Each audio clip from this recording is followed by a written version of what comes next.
Okay, so this is our second podcast for Aussie Garage, and today we're joined with Byron from down the Shed With Byron. Yeah, and appreciate you coming down, mate. That's right, mate. Yeah.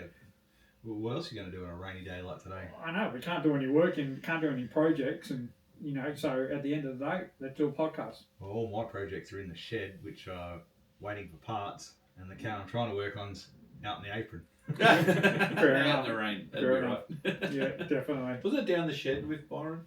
Yeah, it's down in the shed, but not in the shed. Yeah. Fair enough. Down the apron with Byron? That sounds even better. Sounds like a cooking show. Nah, definitely not. But look, Aussie Garage, we're trying to do these podcasts so that way we can give you something different to have while you're listening, while driving in the car and things like that.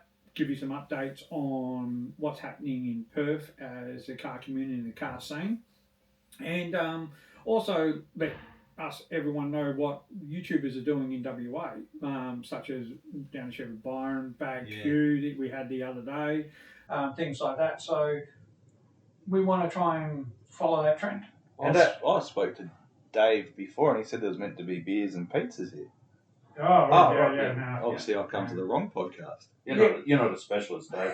Even Dave didn't get beers and pizzas, so that's fine. He's lining us up. Yeah.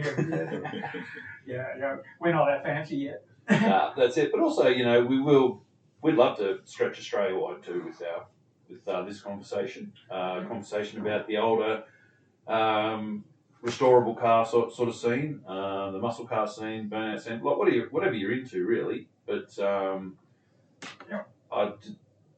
we're staying away from the Nissans and things, aren't we?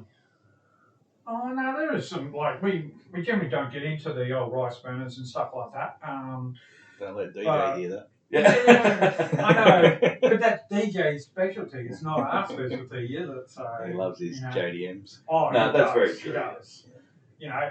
But he's got brilliant that Valiant pacer, which he's doing, the creek bed pacer. That is fantastic. Yeah. So stuff like that. Which hopefully, I don't know if I can give you some behind the scenes on that at the moment, but he's brought a couple of rust repair sections for it, and we're meant to be sorting that out in the next 6 weeks or so. Yeah, perfect. Awesome. Because it's amazing how solid that car is from where it came from. Oh, yeah. Oh, yeah. I know we used two cars, so the quick rundown on the creek bed pacer, it's a genuine pacer on its belly in a creek bed, no floors, and then there was another one on its roof somewhere else. That was just no roof behind the speedway there. Yeah. So floor out of one into the other, and it's a pretty solid car now. That was a definitely. massive job that DJ's done on that car. Oh, plus old school. Yeah, so then Paul's come over and just done some. Paul's like the bloke that rocks up and just puts the icing on the cake, just makes it beautiful.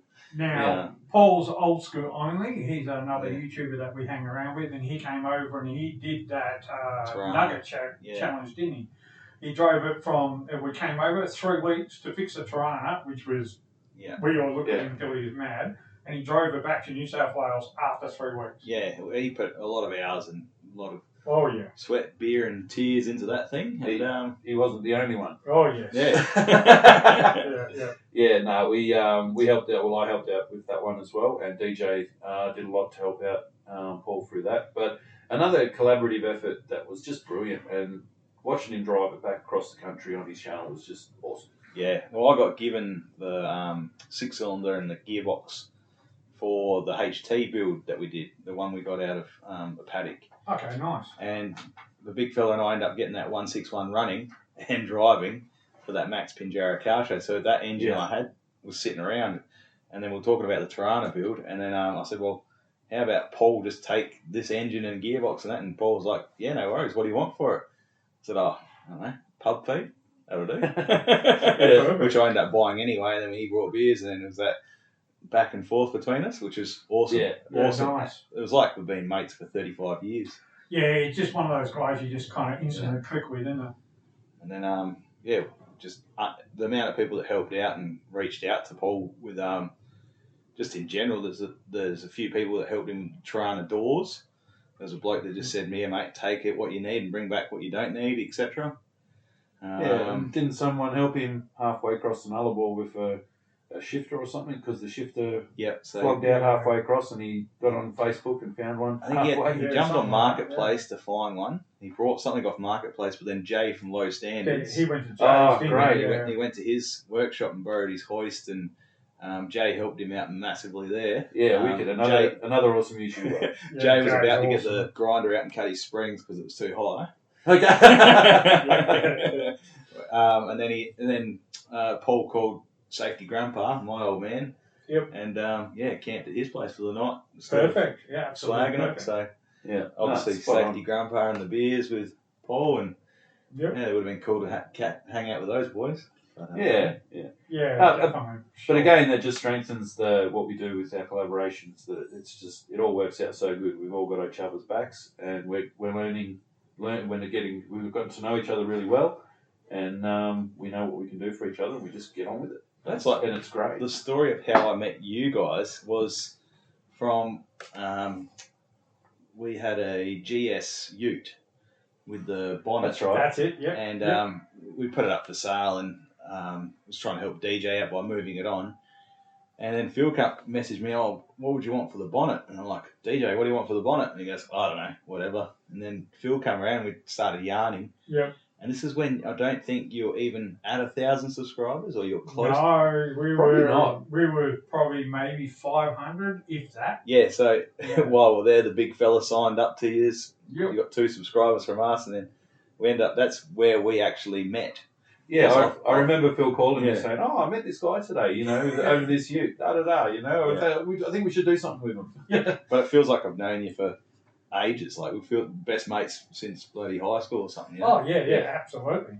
Yeah. We've had a ball since. But the YouTube community, and I think Jay even mentioned it in one of his videos the other day, like the amount of people we've collabed with and met with and mates with is unreal, and the amount of help that comes out of it as well.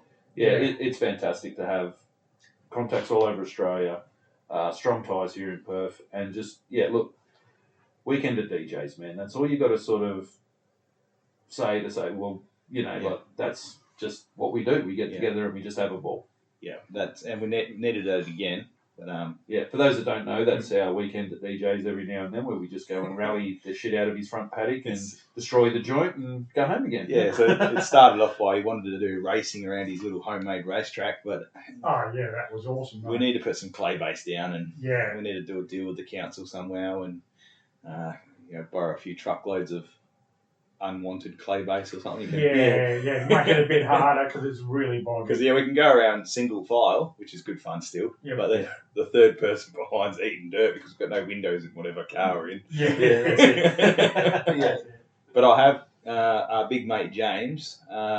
He's found a car at the auctions and brought it, and that's got all the learner driver assists on the left hand side. Oh, okay. Yeah. So me and my little sweetheart are gonna try and get that car up and running and use that as a learner car for any kids or anyone that needs to learn how to drive, and we take that to DJs and let the kids just go wild, and brilliant.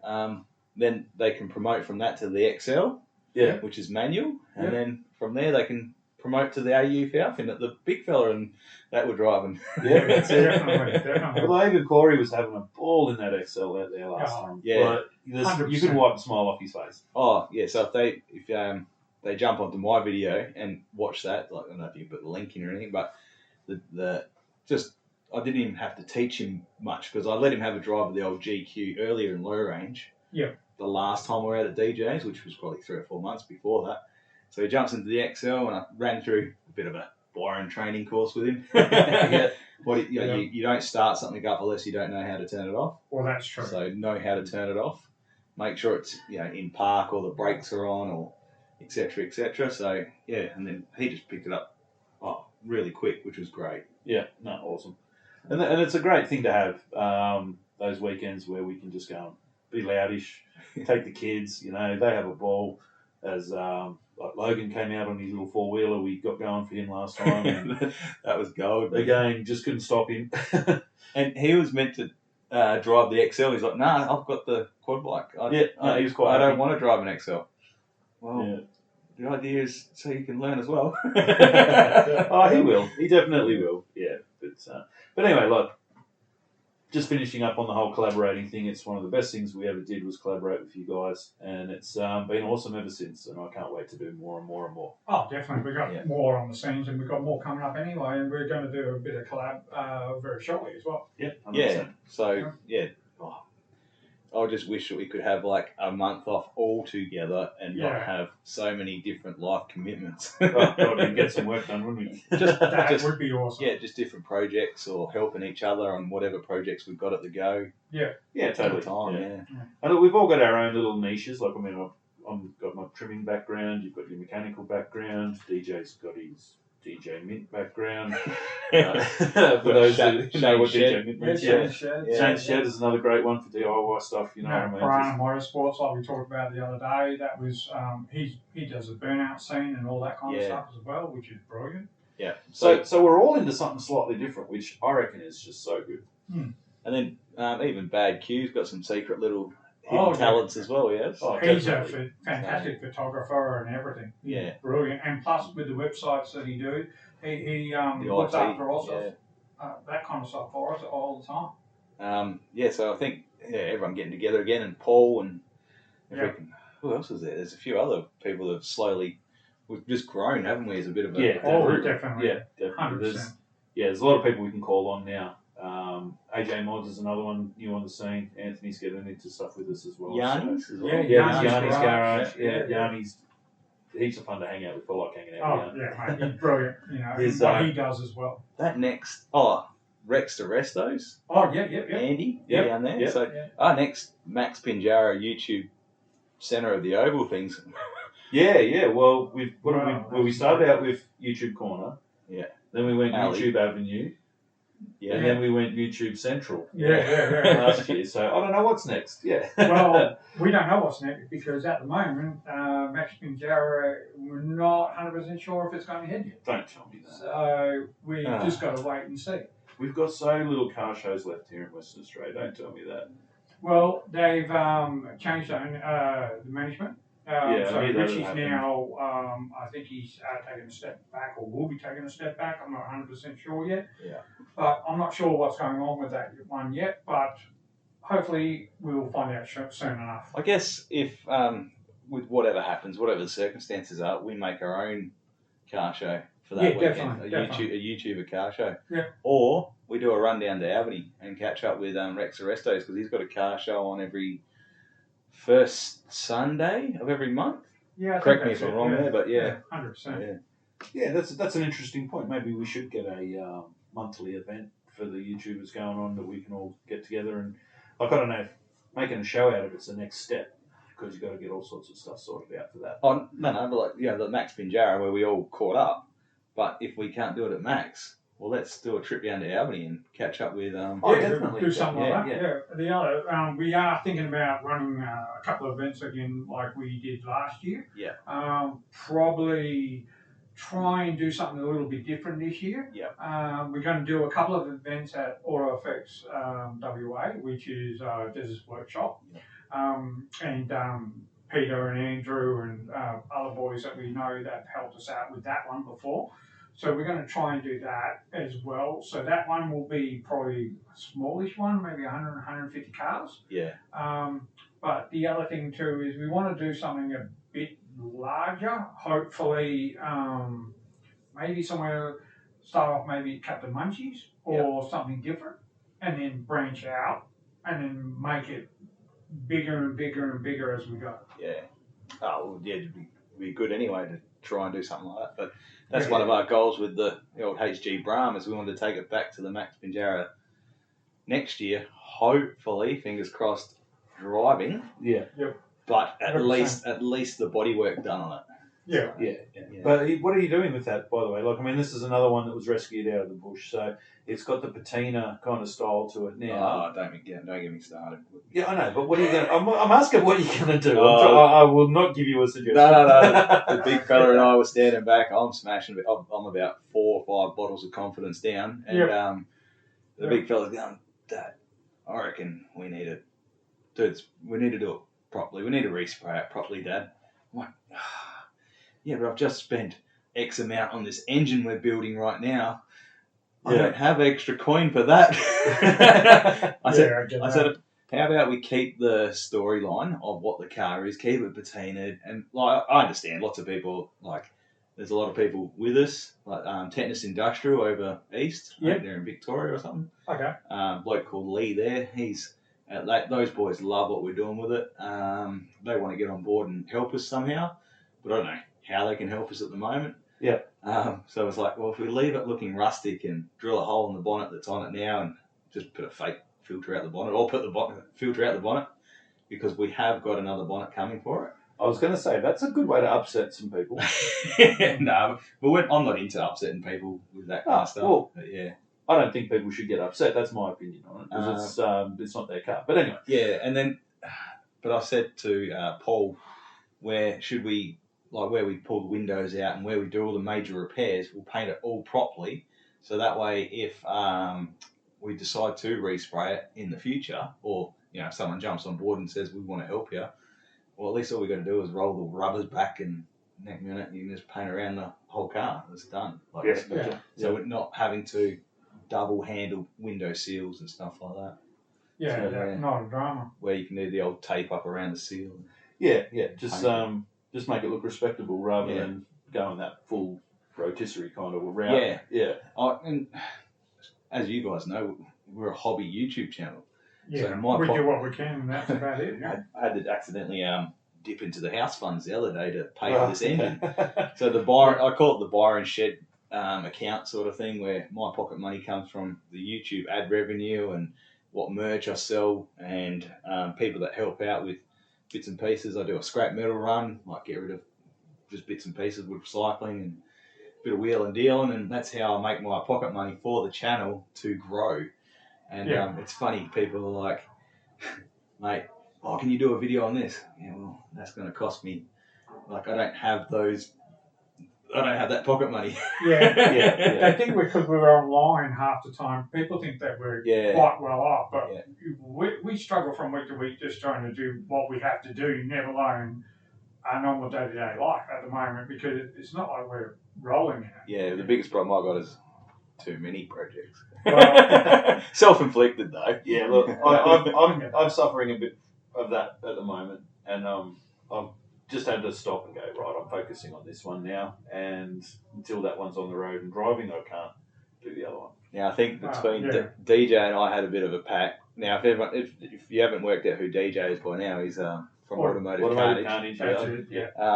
And we've both had this year's been a couple of hurdles. We've had some good hurdles this year, which I don't know how deep we dive into it, but mate, you can speak about whatever you're happy to speak about. We know the struggles you're having. Yeah. So in the project car scene and family scene, it's been a bit how you going.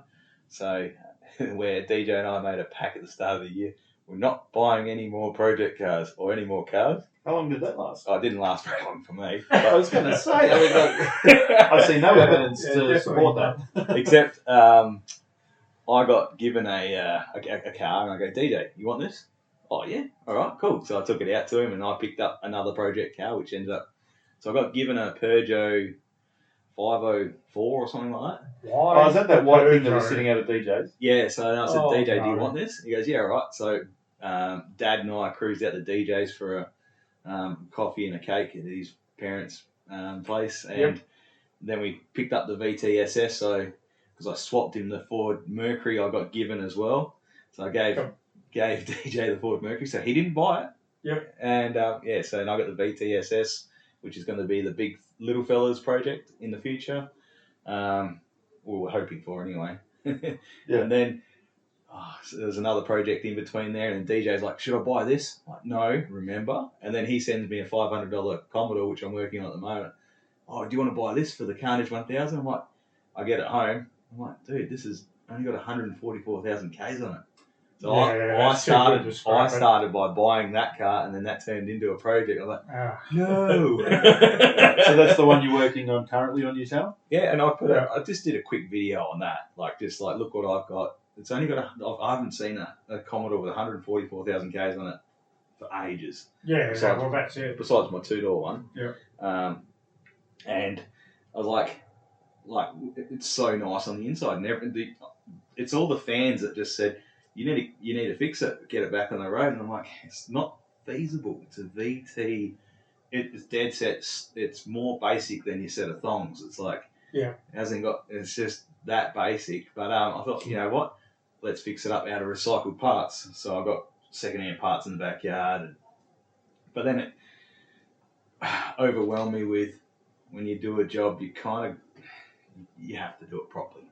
You can't just put the old struts out of that car into that car because they're stuffed. Yeah, if you're going to do something, you've got to do it not half-assed. Yeah, and Petters, they help. They're not the sponsor or anything, but and Kennington there, like Bevo, helps me out massively with so any of my projects I get trade price for.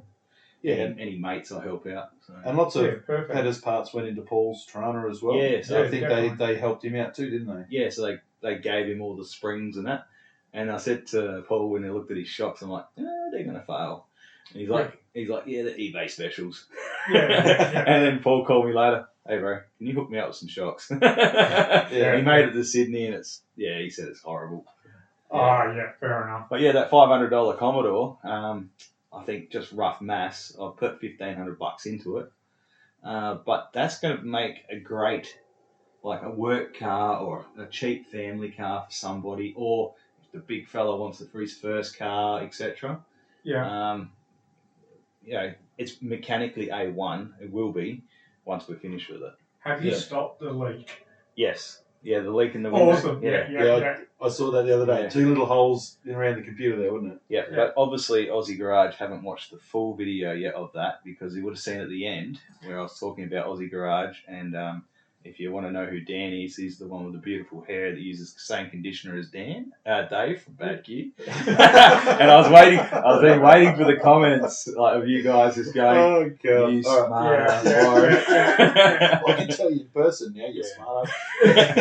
So that's so funny. I've ended up buying a couple of projects, taking on more, and then DJ's just settled down and tried to declutter, and it's a mental thing as well. So at the start of this year, when my daughter was diagnosed with a brain tumour, which is a cranium pharyngioma, something like that, which is 1 in a million bloody brain tumours. That just picture them on off the table being thrown upside down, and some late nights coming home from the hospital for 3 weeks straight, and then you just look in your backyard and you go, wow, I've got some shit here.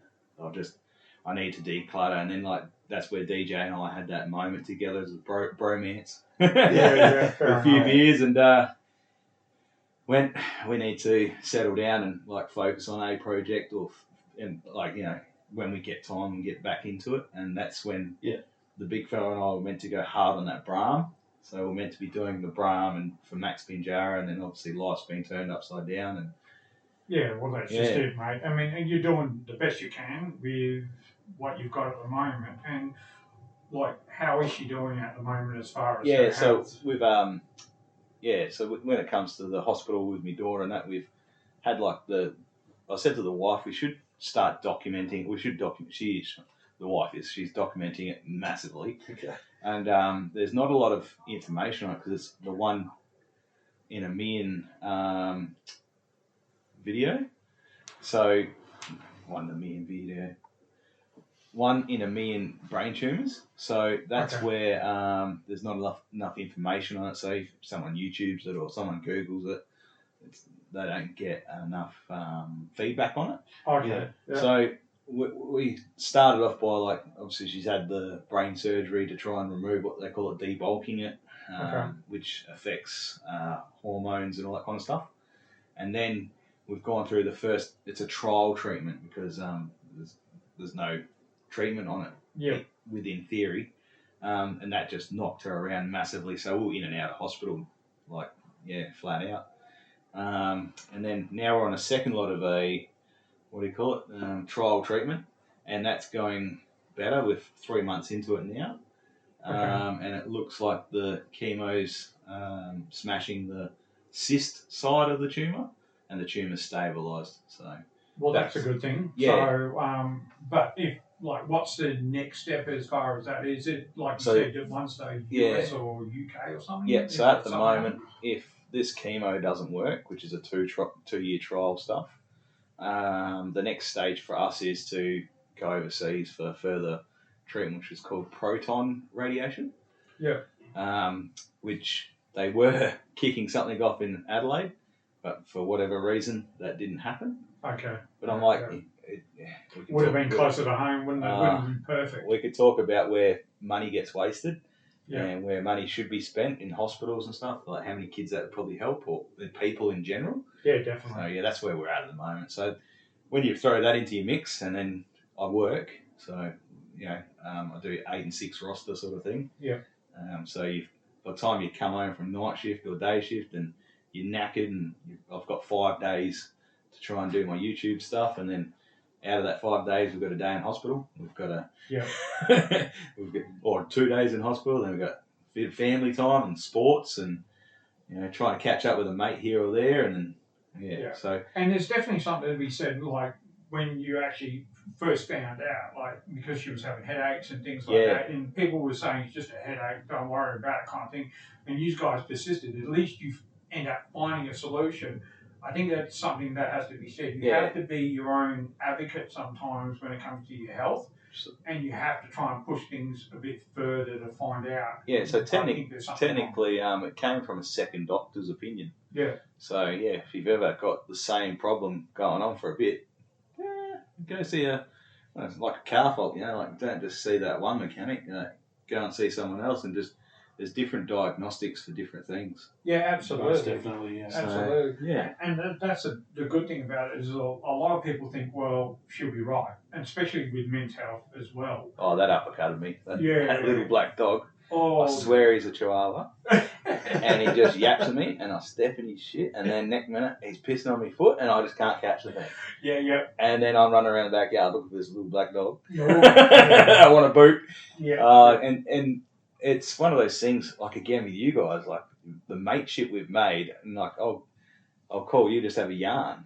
Yeah, like 100%. just to talk, I don't know, about the panel van or something, like or give DJ a call and see like how he's going and stuff like that, and then it's a good distraction, isn't it? It is. It definitely is. Or it's the bouncing off each other scenario of like, hey brother, you'll be right, mate. Like, fine, we'll work this out together, man. What do you reckon? A couple of weeks, we'll catch up for a pub feed. Yeah, like just in general, you're giving each other a pat in the back, sort of thing. Yeah.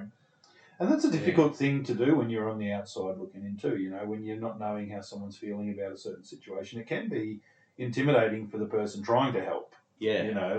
Not knowing what to say or not knowing how to approach the subject and things like that. But I think that's perfect, isn't it? Hey, you want to go for a beer? Hey, you want to catch up for a cannery? You're not really talking about it. You're just going to do it. Yeah, and that sort of distraction ends up opening into something else. And I tell you what, when I really hit a spot where I was like, I guess they call it like the dark place or something, but Dad said I didn't know who to call. Like, I've got all these people that are like, if you ever need anything, man, just give me a call. You get to that point and you're like, well, I can't call Dan, he's got school pickup. I can't call Phil, he's got something on. I can't call DJ, he's at work. You instantly go into this thing where I can't call anyone. You don't know who to call. So then that little black dog barks at you again. You're like, oi, come here. Yeah. And Dad said, like, you got to find how to switch yourself, how to go from that. I don't know. I'm not a guru on this stuff, but I presume it's depression and all that kind of stuff, or definitely something along those lines, or stress. And well, absolutely. I've had that for a while, like with what I go through with my own health issues and things like that. So every now and again, I have days where I'm just absolutely fucked. Yeah. Where I cannot focus, I can't function on what I have to do, what I'm doing, and how to do it. Oh. It just doesn't work. Yeah. But I just keep going through the motions, and hopefully I just keep overcoming it. And like if I have a really bad day, well, the good thing is, I end up ringing one of these guys and just having a simple chat, and I just go, you know what, I'm all good, kind of thing. And then it is one of those things as well. It's a lot of my own problem is self-inflicted, where the 25 projects on the go at the time, and like I'm thinking of that, and then all of a sudden forget you got to backpedal, and you got to remember life's too short to stuff around. Like you got to enjoy that time with your daughter, enjoy that time with your son. You know, and sometimes you got to take the missus out. You know. Oh, definitely. well, I was going to mention that's Vanessa for sure, quickly yeah. too, because both of you are going through this together. The whole family's going through this all together. Yeah. Even your boys, I'm sure it's affected them as well. You know what I mean? Yeah. So it's it's a testament to you and your family that you're sticking together and you're staying positive. And I know that you definitely it's kicked your ass in a lot of ways, mate. But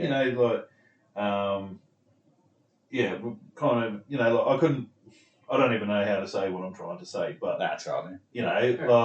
But again, if people do follow DJ's channel, you'll notice he's been off for a while, and that's because he's trying to sort out some shit that he's got to sort out. Yeah, definitely. And plus, he was helping me flat out as well. So he was brilliant. He dropped everything, came over, and he was with the boys for 3-4 days, wasn't he? I think it was a week, wasn't it? When I told him, he's within 5 minutes, I had a text message back. I'll be at your house in 2 hours, bro.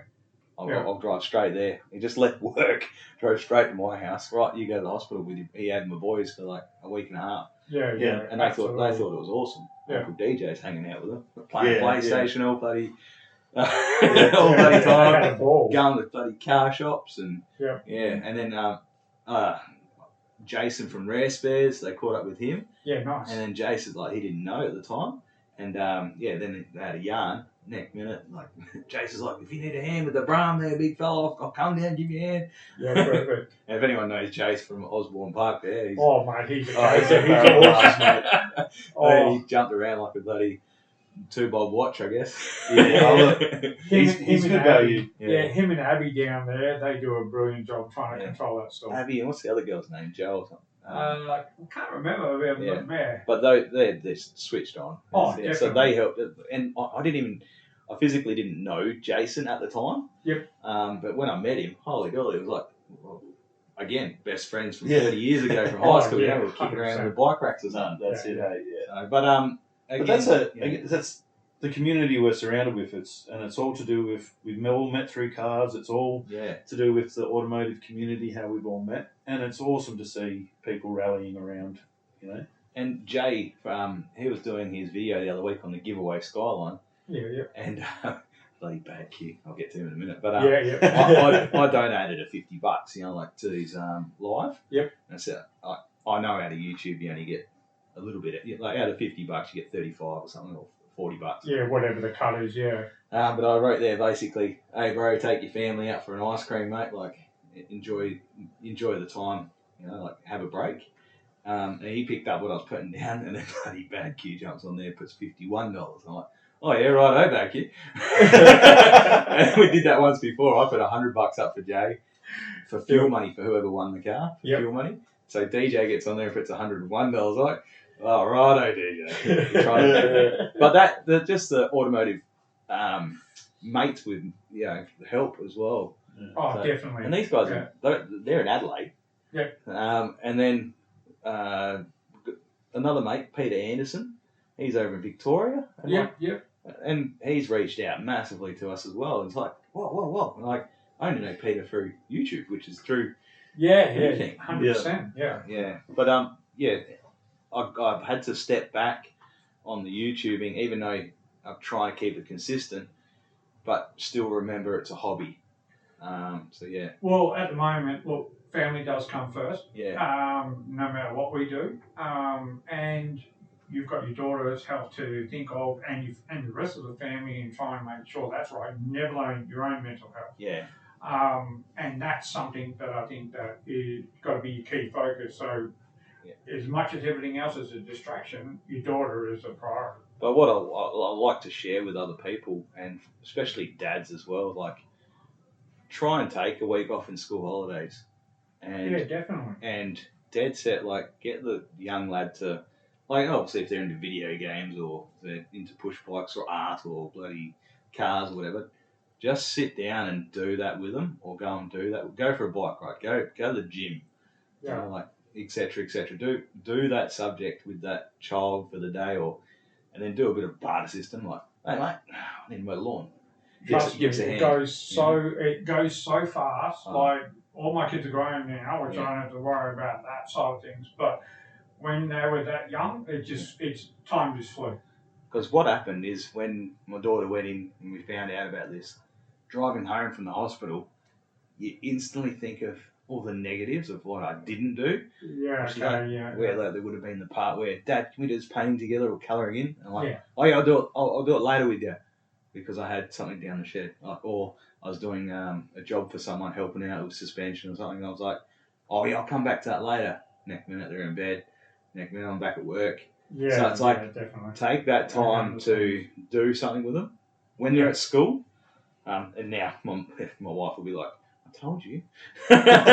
She'll give me an uppercut, but she's like, between the school times, right, you got to have that hour of, you got to get the 1 or 2 jobs out the way for the wife. Of course. Yeah. And then you can play with your car. Yeah. But while they're home, be with them. So, yeah, definitely. Yeah. Try and spend as much time as possible. But then you need your time too. So yeah, but that's the one thing I try and share massively is take a week off in school holidays. And I find after 3 months working on heavy diesel trucks and stuff, you need that week off just to for sure, declutter and get that out of your head and from there. Yeah. So, but we've got some cool projects coming up and can't wait to be part of some collabing videos and fingers crossed with my daughter. She's got treatment every fortnight, so if that goes to plan. We'll definitely keep us posted with that because we definitely want to make sure that when she's doing all right. And, little sweethearts are being looked after. Yeah. Well, the Children's Hospital is doing awesome.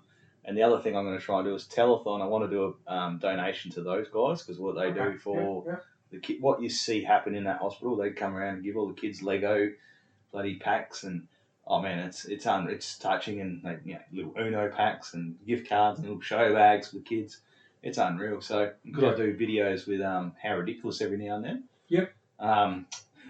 They said, you need to make sure you invoice this because everything I do for them, I just do volunteer like a mate, like you're meant to do for a mate. And they're like, no, you got to invoice this. So I said to them, well, if I do, this is what it's going towards and this is why I'm doing it. And they're like, no, that's wicked. Oh, that's great. Like. Okay. They're over the moon with what I said, so I'm like, said the DJ's like, should we just put an extra 0 on the end of it? Hey, look, so just in case How Ridiculous does listen to this or watch it. I'm joking, bro. It's all good. But isn't that good? Like, I mean, they're a completely different content creator to what we're into. Oh yeah, like totally different. But the collaborations there between you and How Ridiculous. And I think that's really cool that we can even cross over through genres in our YouTube family, But what's massive with that, again, this all comes back to DJ again, through his networking, and then he couldn't do something that time with Michael, their producer. Yeah. So then Michael hit me up, and I was like, yeah, bro, I can help. And that's when we did the car drop from the crane, the little red car. Yeah, that was awesome. Dropped it on some spikes. So the kids, we sat there and we cleaned it out, and we had to make it weigh 700 kilos or something so the crane could lift it nicely. And obviously no fuel tank and that. You don't want hydrocarbons everywhere. Yeah. And because their videoing's, I'd have to say mainly based for kids' base, short, sharp, exciting, exploding stuff. Yeah. Where my video didn't go that well because my video is more, like, oh, this is what we're doing. This is how we're doing it. Yeah. My channel's a bit slower. That's true, but it's different content. Yeah, totally, 100%. Yeah. Because that's the same as what we do. Like, how many million subscribers have they got? 23 and a half or something. 24 million. Line up everywhere. Yeah, I'm getting there. Yeah. Might be far. Yeah. Just put another 0 on the end there, Byron. Yeah, but like I had this question the other day. How come I don't ask people to subscribe to my channel? I'm like, well, I don't need to. Like, if you wanted to subscribe, like, you just press the button. Like, oh, hallelujah. Yeah. I have that exact same thought, like, why push? Yeah, I'm not, and if someone likes it, they're going to hit the thumbs up. If someone doesn't like it, most of the time they just switch off. What I do, I'll just go down the video. Yeah. But then I get that 1 thumbs down. I'm like, why did I get 1 thumbs down? Like, why? We get at least 2 or 3 thumbs down on every video we do, no matter what it is. Yeah, which is fine. But I'm like, I didn't ask you to like it. I didn't ask you to subscribe. I don't promote that. Like, I don't ask people to do that because I was like, it's just my video. This is my hobby. You'll just come along for a ride. And someone else said to me, I can't believe you're drinking beers and on your family-orientated channel.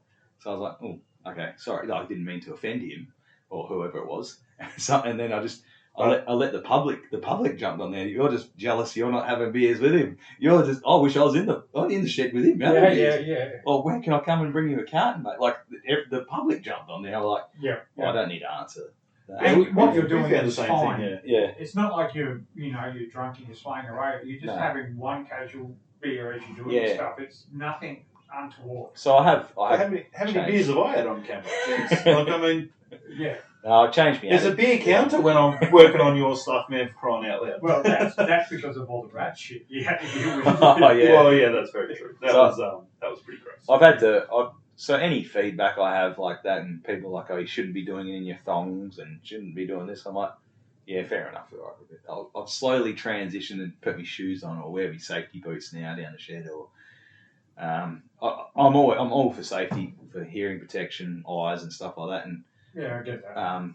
Gloves and bits and pieces where needed. Have you seen the backyard speedway guy? Yeah, No. yeah, He's out in the bush working on cars in bare feet, mate. yeah. So fair enough. that's his choice, but I've cut myself open. Oh, yeah. And you can't do something the next day. Yeah. And it's fair normally when you take that glove off just to do that thing, the neckman. Yeah, bloody, fair enough. why did I take that off? Why did I do that? So, especially like anything doing grinding or boil making, and that we've had an incident at work where our mate the grinder let go and chopped his nose and lip in half. Like, oh shit. Oh, we better put a safety thing in front of this video. Yeah. But like safety first, everyone. that poor bugger. Like if he had a face shield on or something that would have hit the face shield initially, and then bounced off instead of his safety glass. So you see people, grinding without guards on. That's their choice. Yeah. But unfortunately, in the modern day, it's not. There's lots of rules and regulations that have been put into place because of accidents and things like that. And it's there for it feels like, yeah. But I think in some workplaces now, it feels like you're just so wrapped up in cotton wool, it's hard to do your job sometimes. I think is what some people find. Yeah, but to be honest with you, if you're a business owner, you have to mitigate that risk, because if you don't, that's it. You're in jail. You're liable for it these days. You're going to jail. We're definitely going down a rabbit hole if we keep talking about this, though. Oh, yeah, let's just stop that now. But it's too serious. But definitely, like when it comes to feedback on the YouTube, like and stuff like that, I'll take it on board and within reason. And to me, my common sense is different to yours, but like I'll pursue it and I'll go from there, or I'll do that part the way I do it. Yeah. How about I won't video it, sort of thing. Yeah. Okay, that's fair So enough. you just got to be careful with that kind of stuff. But the subscriber count for me is 13,000 or something at the moment. Well, you're doing brilliantly, mate. You're doing really well. And then we're hoping in the background at the moment we're doing a lot of work on the HG Brougham. Which then we're going to release at Christmas time, those videos, because again, we want to have a consistency of videos. Yep. And we're doing that collab video with you at the moment with the Calais seats. Yeah, the seats, Where I need I'm to... slowly getting sorted for you. No, but that's great. That's giving me time to get stuck into the welding repairs we need to do on the back of it and body work. Okay. And then put the windscreens back in it and awesome. Go from there. Oh, bloody plastics, man. They all just... disintegrated as soon as I touch them. They do, mate. Yeah, just sit in the sun. Yeah, so I've got to carefully go through that, and then so the Brahms in the background, and in the interim trying to bloody do this red Commodore. So and then I did a DIY first one I've done in a long time on the Mercedes. So did awesome. How I service it. So because obviously from my channel I started off with DIY videos and. Then I started with doing the build videos. Yeah. And now I've fallen more into the build video side of things where I'm like, hold on. The wife asked me how to jumpstart her car the other day. I'm like, there's no video on it. Yeah, well, that's or brilliant. how to do it safely, or in English as well. Yeah. No offense to other channels, but... Yeah. But it's quite often simple things, isn't it? I think I remember you telling me back in the day that it was you tying something onto the trailer. Yeah, how to tie down a trailer. Like that's 100,000 nearly views your biggest viewing video ever. So 150,000 views at the moment on that one. Oh, wow. That's cool. Yeah. And that was a simple trick that my truckie mate showed me. And I just took it on. I'm like, Josh, can I make a video on this? Because this would help so many people. Because how many people do you see just hire a trailer and use the winch to hold a car on? Yeah, 100%. Yeah, don't realise you got to have bit more than that. Yeah. Now, I think if a police officer knows what they're looking for, they'd pick you for it. Or 100%. transport thing. At least if you've got a strap or two holding the wheels down, at least you're one step further from losing your load. And then, and I think legally, I could be wrong, but you need to have all four wheels tied down. I think it's 4 down. Yeah. 4 point. Yeah. So what I remember from doing a load restraint course is if you turn the trailer upside down, anything that can fall out or fall off is classed as not restrained. Yeah. So if you get a fine for not restraining anything in the tray of your ute or on your trailer, like that's why. Yeah, fair enough. Yeah. Okay. But and purely that one was there for Uncle Barry borrows the trailer from the servo to pick up Benny's car, and there's no idea what he's doing. No idea. But then they go, actually, we watched Byron's video. I don't try and tell you what load to have in your trailer. I don't try and tell you what load straps to use. But in the video, I use 1,500 kilo straps. Yeah. I didn't need to tell you though. I just show you. Yeah. Perfect. And then the way we've done it, yes, it has reduced when there's people out there. Technically, you reduce the strength of the strap because you've got them crossed over. But the derating of a 1,500 kilo strap, even if it dropped it to half, 750 kilos per wheel, and what's a car weigh? It's plenty. 100%. It's working. It's doing what it's supposed to do. And then in my video, I had a Toyota Starlet, which no, you didn't Demolition Derby that one. It was different. I was going to say, was that the one? So I had a little car on there, so it weighed like 1,000 kilos or something. So I didn't have to tell people about the load on the trailer either. Now, speaking of that, you are heavy into the Demolition Derby and WA scene. Now, you've done a fair bit down south, and not so much as far as at the Motorplex, but more down at Main Barker, isn't it? Well, when I first got my car trailer, I lent it out to someone for 2 cartons of beer. Yep. And it was to take a car down to Demolition Derby. And he'd come back and he's telling me all about it. I was like, dude, that's a cool motorsport and cheap as, because at that time I was getting given cars, and you could pick a car up for a couple of $100 and you could scrap it for a couple of $100. So I was like, it's free.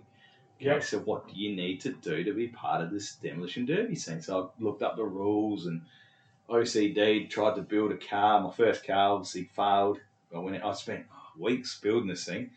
Went out and rear-ended a Magna in a Nissan Pulsar. Oh, okay, Cars are meant to crumble, aren't they? Yeah. So it just smashes the distributor. Yeah. And then so I learnt from that. I did 2 laps or something, smashed that one. Right. The next time I did it, I blew a CV shaft. So I was trying to rev the car up and drive off as someone hit my front wheel. I should have just sat there, let it go, and let them hit me, because it wouldn't have, as the wheel's spinning, it wouldn't have exploded the CV joint. Yeah. Anyway, that was my second shot. And then I had someone, a fan, reach out to me, a bloke called Hayden over in Victoria, hit me up about coming over to Mildura for a Demolition Derby. Yeah, well, that was the Guinness World Tent one. No. Was that a different one? Different one. Yeah, okay. So we went over there for that one, and he built me a car, and obviously with my eyes and my eager of learning, I scanned how they built their cars. Yeah.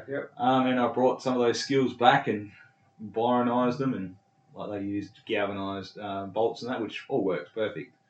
I was like, well, I can use Barrett head bolts for that, and wheel studs, and they're high tensile and they pull tighter, and little things like that, and then gusseting things, like instead of just using a flat bit of steel plate, I'll put a gusset in it. Oh yeah, okay. Strengthens it. Little things like that. So I looked over those kind of things and went, I'm building another car. Yeah. So it was a great eye-opener. I made some great friends over there, and again, the Demolition Derby scene, we're all in the same boat. You get a car for free and just make it out of scrap, and the best thing about it is that, I stuff that up. Oh, just drill another hole. Yeah. Who cares what it looks like at the end of it? The adrenaline pump after that, oh my goodness. And that was my 3rd Demolition Derby. I came 4th. That's not too bad considering 4 attempts. And so that was my third derby. Yeah. Came 4th out of, I think it was about 13 cars or something. And I got car with most damage, and then that was the car that Riley, the big fella, bloody drove off in. Oh, okay. Yeah, And I got, I think, over 30,000 views on a short video of him driving off on it. I was like, oh, this worked out well. And then that's where the bug kicked in, the adrenaline rush. And then I come back to Perth, and we had one in Bunbury. I come second, got causing most damage, or car with most damage again. We did another one at Motorplex, and I got car causing most damage again, but finished third or something. And then so I've come second a few times. Never got the first, but I got beaten by a unicorn.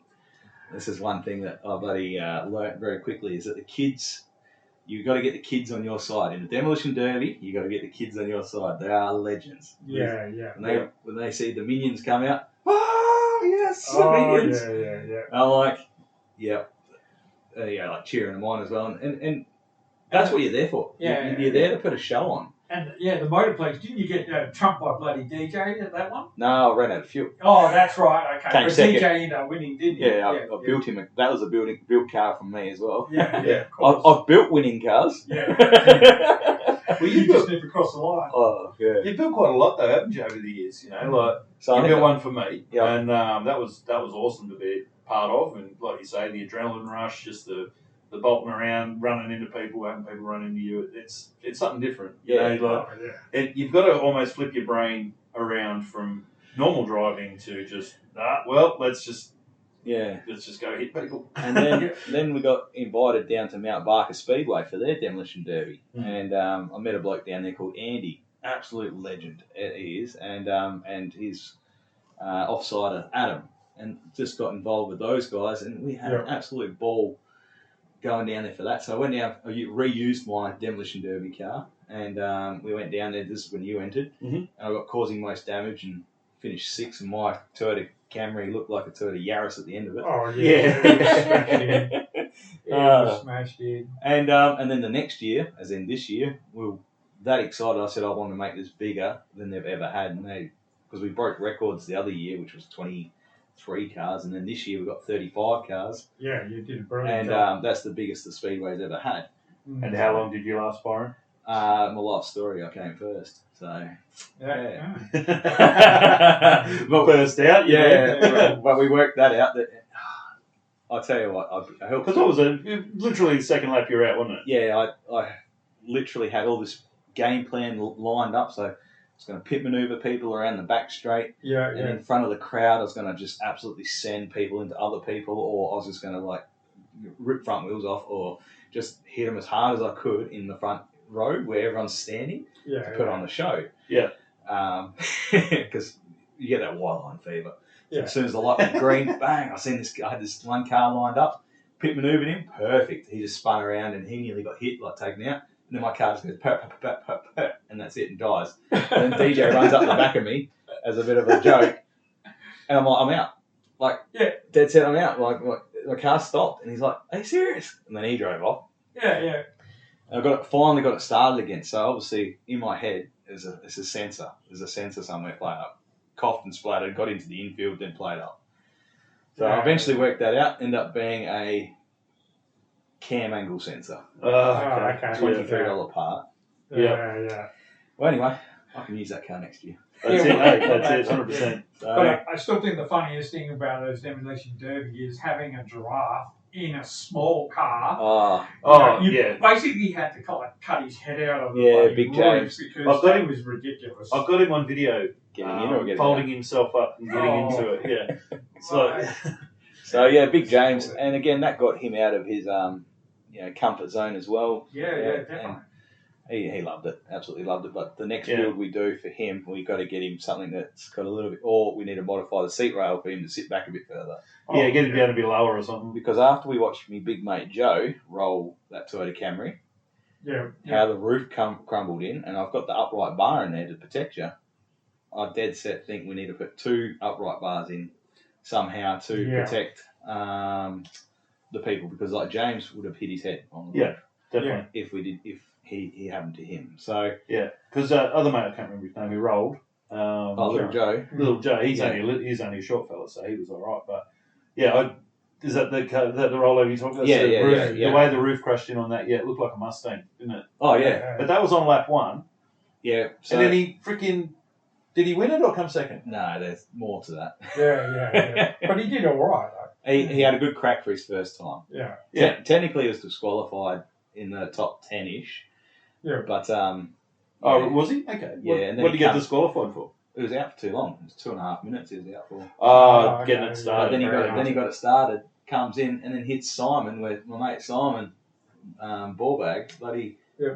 He should have won it. But Joe come in, took his front wheel out, and then as Simon drove off, because the suspension dropped, the CV joint dropped out. Bang. That's it. Lost That's it. drive. Yeah.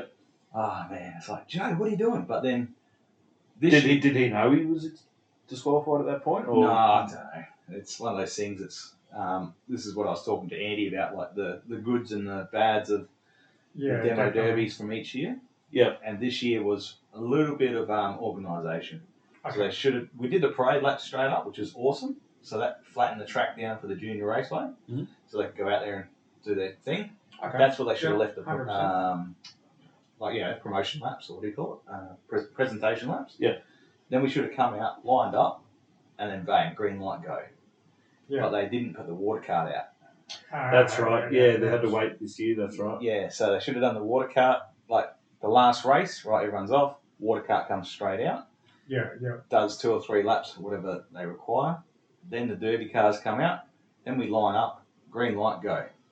And that's it. That's what all it should have been. And then the last 10 cars was meant to be, you got in Speedway, you got push cars that push the tyre, push the Speedway cars to get started. Yeah, definitely. So we're meant to have 2 of those one at each end with a tractor tyre in front of them. Okay. And as soon as the last 10 cars was up, they push one out at one end, bring the 10 cars into that arena style, push the last tyre out, and then, green light again, arena. But that took too long because they ended up trying to put 3 cars at each end to make like a box, and you couldn't go through those cars. And Okay. Yeah. anyway, so a little bit of organisation for next year. Because couldn't that be also a reason why Joe rolled, because the track hadn't been wet down? Oh yeah, definitely. So he gripped in and sent him over. So technically, maybe his disqualification's a little harsh if that's the case. I don't know. All right, okay. I can see the look on Byron's face right now. I don't think we should go any further with this. No. But yeah, trying to bring the Demolition Derby world back into like WA is hard because the price of cars is stupid. And it used to be like huge. Claremont used to be huge. It was on every Friday night without fail. Yeah. And the Speedway used to be massive in WA, but now it definitely dropped off heaps. I think a lot's the price of cars and stuff like that. And True. if you could get the council on board or sponsors on board to like clean up your suburb, if you've got an old car or caravan or something like that, the council will buy it for X amount of, I don't know, something. Or if a scrapyard gets on board, or so, we've got a couple of running cars here. Makes life a lot cheaper. We've got 5 here, but we want to sponsor the demo derby. Like that's what we're trying to do for Mount Barker at the moment. So we're going to try and do a sponsored demolition derby by someone. So, for example, Aussie Garages Demolition Derby down in Mount Barker. Like you guys put the prize money in, and the derby's named after you guys. So, like you think that's fair. a scrap metal yard like Sims or Ozcon or something like whoever buys them. They do that, but for kickback, they want advertising, and then any of the old cars or something along those lines. 100%. Yeah, they'll have plenty of scrap metal at the end of it. Oh, definitely. So, I don't know, you'd have to work out something like that. But I think that's where like Motorplex, it sort of died at Motorplex because the only people that were entering was me, DJ, and another bloke called Freddie. Yeah, it was very. It was even the last one that you did there. It was very small. Yeah, but again, you can't. If they try and do 1.8 litre cars or less, where do you find those cars these days? So then they opened it up to any 4-cylinder, where, if you're capable enough to find a Camry or a Magna, they're a pretty staunch mid-sized car. Again, every car has its weakness. Definitely, yeah. But I don't know. It comes down to coin. Yeah. 100%. That's about it for the demo derby world of things. So I have I think 7 or 8 in my backyard at the moment, and out of those 7 or 8, we can potentially make 4 or 5 go again. Okay, yeah, awesome. So I've got a kamikaze car there, which will be like a giveaway car or something, or bring a carton of beer around, it's your car, just go take it down to the speedway. Yeah. I'll have another Camry. Safety grandpa wants to do it next year. Okay, that'd be interesting So again. I said to Dad, righto, if you go back in your original car, number 4, that's done 3 demo derbies already. Yeah, it's still going. I had to fix it up. I had to put another drive shaft and control arm on it. Okay, well, I fair said, enough. you enter that one, I enter this one, and this year, the big fella, he can actually enter. Next year. So we'll have 3 generations going out there. That's cool. Let's do that. Yeah, that's cool, man. So, that's awesome. Then DJ was trying to get himself, his boy, and his dad to get involved with it. Yeah. Another bloke called Bo, and they're the Dodgy Bros. Okay. Right, so they've been in the Demolition Derby scene for a long time over here in WA, and he's going to try and get his boy, his dad, and him. And I think he's got his uncles and his brothers all doing it anyway, but they'll come down as a full mob, I reckon. Absolutely perfect. So then there's another 3 generations somewhere. So we're going to try and come down in groups of 3, and we're trying to work out, like, should we make it teams of 3? Should we make it this and that? And because the Adelaide boys that come over, there's normally 3 of them. And then if we get Dave involved, and we can get Dan involved, and then we can get Shano involved. There's 3 YouTubers. That's it. Well, you're definitely not getting me out. I'd love to put you in like the wheelchair on the roof or something. Yeah. Just for the parade lap or something. You'd be like, who killed Kenny? Yeah. No, fuck that. But that's about it for the Demolition Derby world of things. Yeah. No, look, you put a big effort into it in the last few years, mate. You've got some good results, and we've had a barrel of fun coming on this ride with you. Those of us who were lucky enough to have gotten out on the track with you in a car and had a heap of fun, which I was definitely lucky enough to do that. And, like, 9th wasn't bad for me first demo derby. Well, yeah, but did you see the front of your car got ripped off? Yeah, I know. Like if you didn't smash the distributor cap, you would have still been going. Yeah, definitely. I know that is what stopped me in the end, but I was still pretty happy with. I just didn't want to go out in the first lap or the first 5 laps or something. I just didn't want to be on the first lap. First lap's heaps cooler. Yeah. At least you win $150. And not even after being hit. Yeah.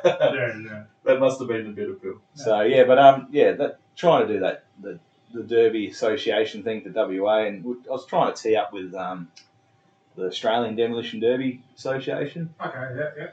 But we've got 1 derby a year too. If anything, we could probably maybe get 2, but we don't have that anymore. So that's mainly over east for those guys. And we're a long way from over east. Realistically, it's hard for some things to stretch across the Nullarbor. I've been invited to heaps of SA sort of stuff, where a couple of guys said I can have a used car, or if I can source a car, we can build one and stuff like that. But again, like I said, family time and that at the moment, I've just focused really on the family. And once we just found out about the results with the chemo stuff. So righto, now I can start planning a little bit more that we can live a little bit normaler. Yeah, that makes sense. Like I can book next school holidays. I can go to Adelaide.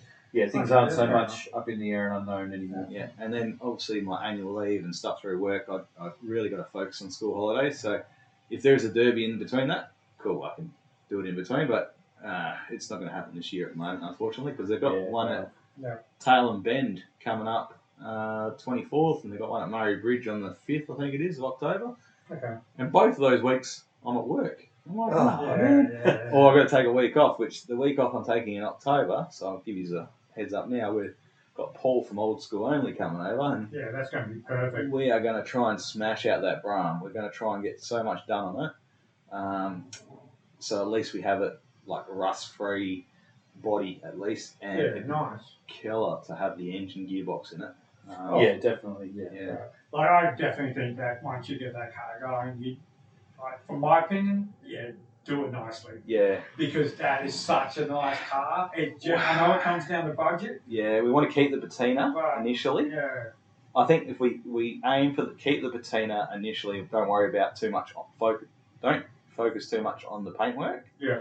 Keep it as is, and then that can be the next transition for it. You know, like Yeah, fair enough. yeah, Yeah, get the drivetrain in it. We've got a nice looking interior in it, and then just drive it, man. Like, yeah, you know, if it doesn't have it, you save a fortune by not painting it. Yeah. And you can put that money into other aspects of it. And then later on, when the big fella's got his own job and whatever, he can do what he likes. yeah. Well, at the moment, it's cost. Like, I think the motor, even though I've had lots of people help me, we're probably at $3,000 at the moment, like just in bits and pieces and machining and that. Yeah. It'll add up fast. Yeah. Oh, 100%. Yeah, so I've got a members only thing on YouTube. Those people have helped me out massively. Awesome. Perfect. I know it's only a little bit of pocket money, but that pocket money goes towards Everything goes a long set of way head at the starts or moment. something. Yeah, 100%. and then the super thanks. I had my mate Wayno. He gives us a couple of $100 every now and then. Wow, cool. Absolute legend. Like that paid for the crank to get machined. Like, Yeah, nice. that's something that just okay. It took me time to go down there and back, but I didn't have to worry about paying for the crank. Yeah. That's it. Yeah, and then my mate Matt from Silent 6, all his measuring tools. Because I don't have all that measuring tools, but he come around and gave us a hand to do all the final measurements before we went and put the block together. Yeah, perfect. Oh, yeah. We meant to be chewing your ear off first. No, that's all good. No, that's all good, mate. Look, we've it's been awesome to catch up with you in this way and definitely. just find out everything you're up to and been into lately and that sort of thing. It's been awesome to chat, man. Yeah. Now, we're going to plan a interview with you soon, hopefully at your place, and then we'll run through a bit more about the Brah. And you've also got another Premier that's sitting in the corner, hiding away for years and squirreled away that no one ever sees, but that's interesting as itself. Well, anyone's at the end of this podcast at the moment, I can let them know. I've got the HG Brougham, we've got a HG Prem. Yep. So my HG Prem I've had for 19 years. Yep. Something like that. And that was only meant to be a V8 cruiser because I lived in Adelaide at the time. If anyone knows Adelaide, the foreshore there, you go down to Glenelg, go for your cruise along there, and then you go from Glenelg down to Grange, and cruise along from Grange down to Largs Bay, and you have chips down there at the jetty, or you cruise down to Semaphore first, then do Largs Bay, and then cruise down to the harbour and go for a cruise around. Like that used to be our Sunday cruise with Dad. Yeah, nice. And I remember sitting down there and you just watch all these V8s go past, like blah blah blah blah blah, and you're like, I'm going to do that one day. That's all I was meant to do with my Prem. That was I was meant to put a V8 in it and drive it, and I went too far. Okay, yeah. That happens more often than you think, I think. And that's what I don't want to happen to this HG Brougham. Yeah. So, and then I happened to buy the HT Brougham, or Brougham, and that's my project, which we need to get into after as well. Yeah, definitely. And that's definitely going to be just running gear, tidy up the interior with Vision trim, and and then literally drive the thing. Like, I'm not too fussed about the body. I just want to drive the thing. And enjoy driving a classic on a weekend. No, it's going to be absolutely perfect, mate. And, everything's going to be brilliant. But, I think we're pretty much running out of time for today. But, look, at the end of the day, we really appreciate you coming down, having a chat with us, mate, and running through everything you've been doing, because we enjoy spending time with you and mixing it up with you on lots of collaborations. And, we're always going to be doing, Dan's always going to be doing the trim and all sorts of stuff anyway. We keep him busy, we keep snapping him in the shed. I better find out what that beer count is at. Yeah, I wouldn't right mate. Now. I haven't even thought about it. Yeah. Oh, but 1 million beers. I'm trying to, because like I was saying, my mate Silent 6, he does deals with barrows and stuff, but he's helping us with the V8. Yeah, perfect. With the 308. But I want to try and build him a demolition derby car. Say, if he listens to this podcast, you're finding out now, but I want to do it as a surprise, and then obviously one for Aussie Garage. But I'm trying to find a bongo van, And then do the demo derby car out of that, and Yeah, then that'd it's be like nice. so it's like an imitation of your panel vans. Yeah, Yeah. I was going to say, I'll even airbrush Yeah. some naked women on the side. Oh, or something. yeah. I'll just build it. You can paint it. Yeah. Well, that would suit us, Yeah. being panel van guys. That would Yeah. suit us right down to the ground already. Yeah, or a little wagon or something. I'll try and find something that looks like a like a van somehow. Yeah, nice. Just weld the back windows. Because in it. I really like, as much as we're trying to do the videos for it, just come out and have fun. Put a GoPro on the dash and cruise around. And just Yeah, enjoy that's it. Yeah. Awesome. Oh, nice. You come down and, like I said, Yeah. we appreciate it, mate, and spending the time with us and having a bit of a yarn. And yeah, massive thanks to everyone that's hung around and listened. And if you watched it on YouTube, you put it on YouTube? Yeah, Yes. we're going to put it on Yes. YouTube, and we're hoping that once we've done 5 episodes, we'll start getting organised to put it on Spotify and iTunes. Yeah.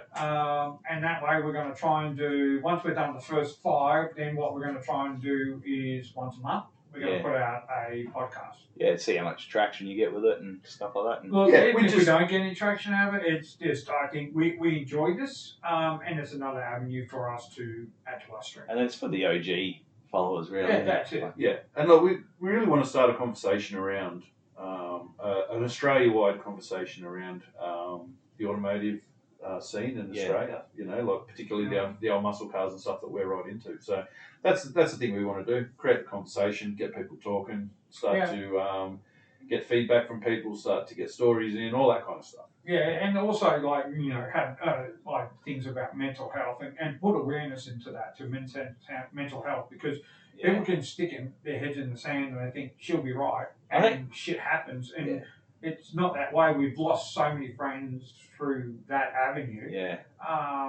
We don't want that anymore. We want, check on your mates, make sure everyone's just, even if a simple phone call can change a person's day. And 100%.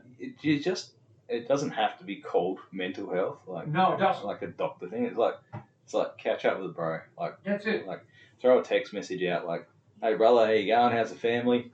Oh bro, I've just sorted out the wheel bearing on my bloody patrol. Yeah. Or the death wobbles. Like, just has to be something to get a conversation started, just to make sure a mate's okay. Because we all get snowed under with life and family.